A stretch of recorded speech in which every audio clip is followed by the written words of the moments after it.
jaf xejn min kien Mikil Anton Vassalli. Kien Malti bħalek li qatt marit iħalli lil martu fidejn il-furbani, lill-artu fidejn il-barrani, għaliex kien Malti tassew, għaliex kien raġel tassew, għax kien iħobbhom tassew. Il-Vassalli ħasem fil-konġura kontra l-Ordni ta' San Ġwan. Nafu bis-saħħa dan il-ktib, l-ultimo periodo della storja di Malta. Dan il-ktib kitbu Fortunat Panzavecchia. Issa Fortunat Panzavecchia kien storiku, kien ħafna affarijiet oħrajn, kien edukatur, kien jistudja l-Malti. Imma fost l-oħrajn kienu wkoll riċerkatur tal-istorja ta' Malta. Il-ħsieb tiegħu kien illi jikteb l-istorja kollha mill-bidu net sa żmien l-Ingliżi, sa żmien li jgħixu ġifieri ta' Malta, sewa l-istorja kollha ta' Malta. Però ħareġ biss dan il-ktieb bħala ktieb akademiku, tajjeb? U dan jitratta l-aħħar żmien tal-ordni. Issa, parti minnu, naturalment la jitratta l-aħħar żmien tal-ordni, qed jitratta wkoll l-aħħar snin tas-seklu 18. U dawk huma lina interessanti u għall-vassalli huma interessanti għall-istorja ta' vassalli hawnhekk dieħlin skont il-mistoqsija tiegħek.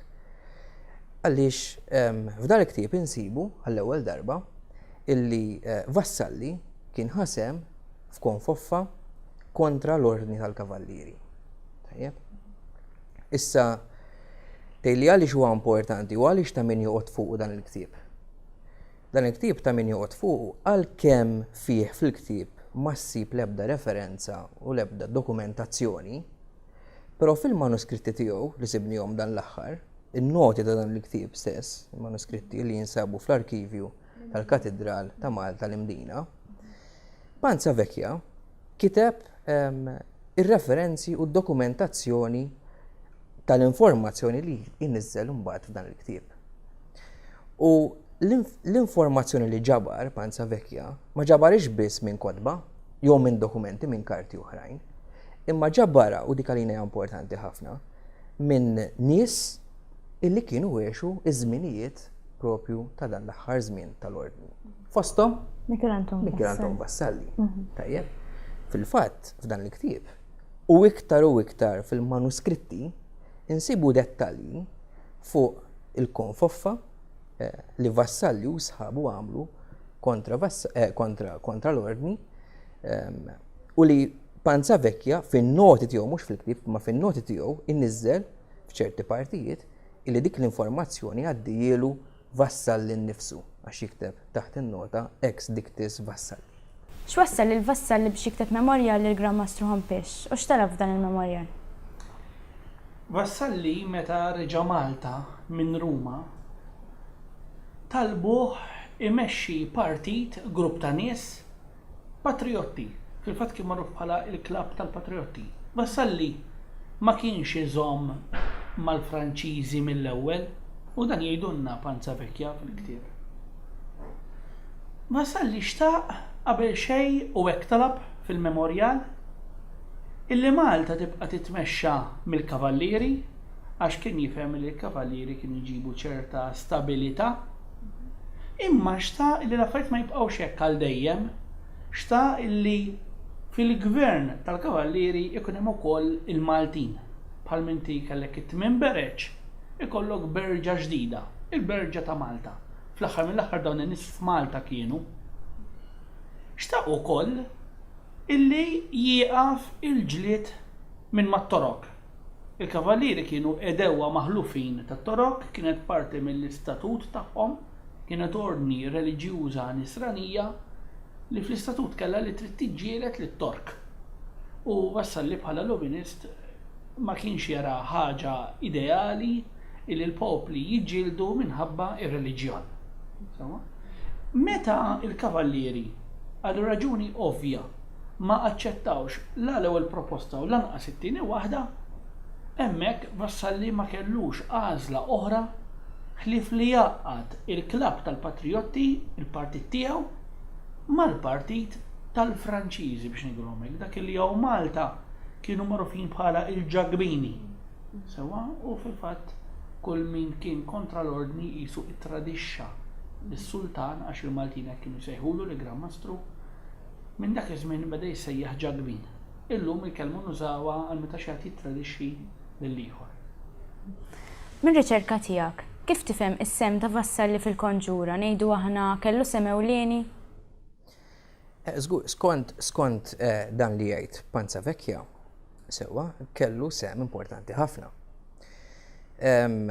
Fil-ktib u anki iktar u iktar fil-manuskritti li semmejtlek, għaliex fil-manuskritti jagħti iktar dettalji li fil-ktib għażel li ma jpoġġihomx. U raġuni kienet illi meta ħareġ il-ktib ġifieri fl-1935 qed nitkellmu fuq 35 sena qabel, in-nies li kienu għexu dak iż-żmien kienu mhux kollha imma kien hemm min kien għadu ħaj. U Panza Vecchia għażel li ma jsemmihomx. Issa Panza Vecchia isemmi illi vassalli kellu sem importanti. U fil-manuskritti tiegħu jgħid illi kien hemm bosta kapijiet. Fost l-oħrajn kien hemm Ċensu Barbara, l-magħruf Ċensu Barbara, ta' dan il-partit li semma Olvin, il-partit tal-Patriotti, Klabb tal-Patriotti. Kien hemm oħrajn kapijiet isemmihom bisimhom bħal Ġobatta Triganza u oħrajn li kienu kapijiet ta' diversi distretti ta' Malta. U Vassalli kien il-kapo dei capi, jgħidlek, il-kap tal-kapijiet. Tajjeb. Issa biex nifmu daqsxejn fuq numri wkoll. Dal-partit sigrit kien hemm madwar isemmi Panza Vecchia skont dak li qallu Vassalli madwar 11,000 ruħ. Tajjeb. U jgħidlek 11,000 ruħ u kienu armati dawn ukoll. Lesti daw ġifieri għar-rewwix ta' vera u propja. Kif qal Olvin minħabba raġunijiet li semma tal-memorial, eccetera, Vassalli fil-waqt li kien kap ta' dan il-partit, però kellux jaqsam ukoll mal-partit li ieħor tal-kavallieri, il-partit tal-ġagbini. Ħsibiet kienu differenti. Tajjeb, naturalment il-ġagbini fejn kien hemm ħafna kavallieri kellhom għanijiet għalihom, imma l-għan prinċipali tal-partit tal-Maltin kien naturalment li jġibu l-qudiem pajjiżna. Tajjeb. Meta imbagħad inkixfet il-konfoffa, għax kif qedna din kienet sigrita, inkixfet din il-konfoffa, weħel kollox il-kapo dei capi, mbagħad tajjeb, Vassalli biss. Flimkien ma' xi Maltin oħrajn fosthom Ċensu Barbara. Tajjeb. Ma weħelix daqs Vassalli għax Vassalla spiċċa eżiljat. Ekku, eżatt. Ġifieri u żgur li weħela ħafna iktar mill-oħrajn li kienu qed imexxu il-partit tal-ġagbini fosthom. Kien hemm il-Balliju Hompex dak iż-żmien, dak li ftit wara mbagħad laħaq Gran Mastru, għaliex dawn fir-realtà ma ġralhom xejn. Sewwa ġifieri tefgħu fin-nar u mbagħad jew anqas intefa' fin-nar waħdu Vassalli biss.